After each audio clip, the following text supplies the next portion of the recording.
Welcome everyone to the 8th round of the FIDE World Rapid Championships 2024. On your screen is the Norwegian GM Arjen Tari, a very strong grandmaster, also known as a theoretician, very good with openings, and he's going to face his countrymate Magnus Carlsen as Arjen also adjusts his opponent's pieces here. Magnus has had a tough day at the office today. Not just over the board, he scored 1.5 out of 2, that's fine. But he has been asked to change his jeans because that's not allowed according to the rules. As you can see him putting up his jacket and taking his chair. For now, Magnus's entire focus is on the game as he adjusts his pieces. And this, dear friends, is the ICC game of the day.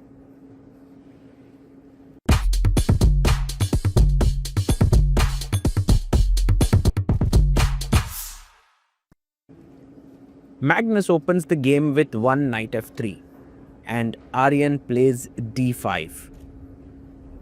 Magnus goes for e3, an opening idea which seems to be he's going to pick up from the World Championship that Ding Liren played against Gukesh.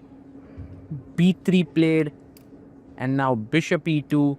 If you remember, Ding Liren popped his bishop out to a3.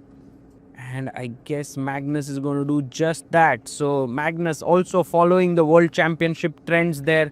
Bishop a3. Arjen brings his knight so that later on the bishop is defended when he plays e6. Pawn comes up to c4. And now e6 played. He chops off the bishop. Knight takes on f8.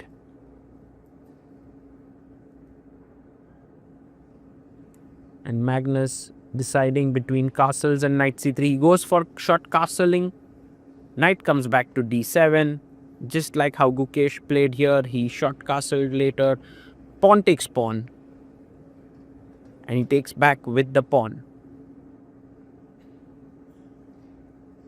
Magnus pushes his pawn to b4. His typical idea here of going for the minority attack. White has 2 pawns here, black has 3, and these 2 pawns will try to press the black queen side. Knight comes up to c3, and now Arjen does go c6. Queen comes up to b3 with the idea of b5 at the right time.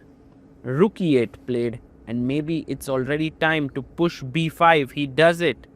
You can't play c5 because the d5 pawn is hanging. So Arjen goes queen a5 here. But Magnus has got that little thing going for him, which is the c pawn is going to become a weakness here. Knight comes up to c5. Magnus comes back with his queen. He knows that he's going to be taking here. And now he does chop off the pawn. Pawn takes, and you can see how the c6 pawn has become weak. The c5 square is weak, and Magnus wants to go into an end game. d4 play. Now one thing that Magnus does not have is the b file here because the bishop controls the b1 square.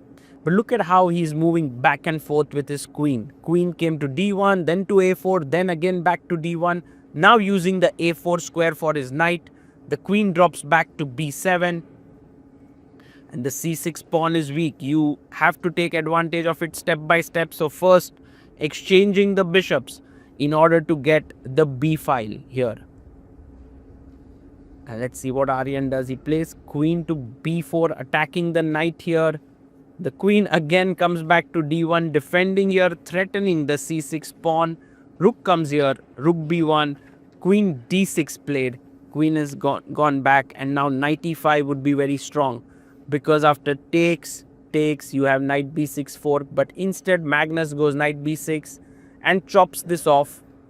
Here, queen a3 played. Maybe better was rook a b8. Very important move, but he did not find it. And now Magnus is very slightly better. He goes h3. In fact, not slightly, but quite significantly because c6 pawn is weak. Arjen tries to solve the problems in a drastic way.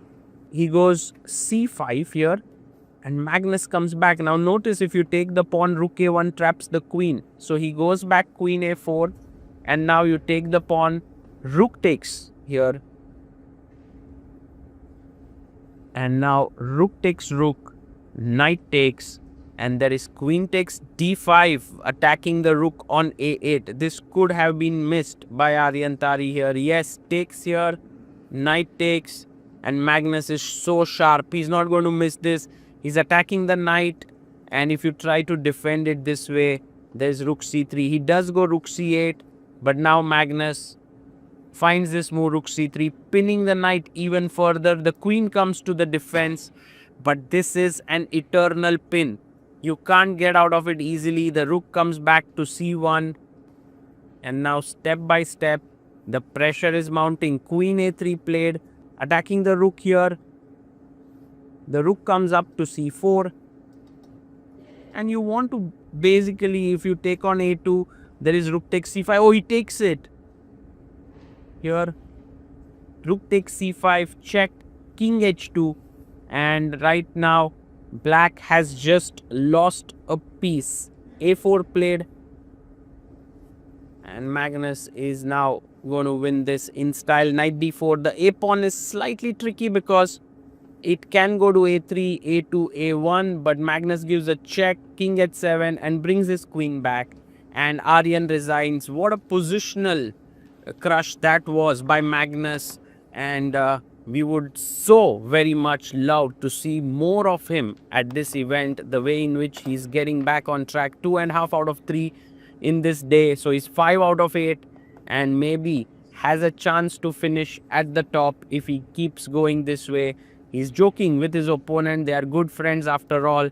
The arbiter comes in and reminds Magnus about his trousers, and you can see there Magnus, he's like someone who doesn't really care.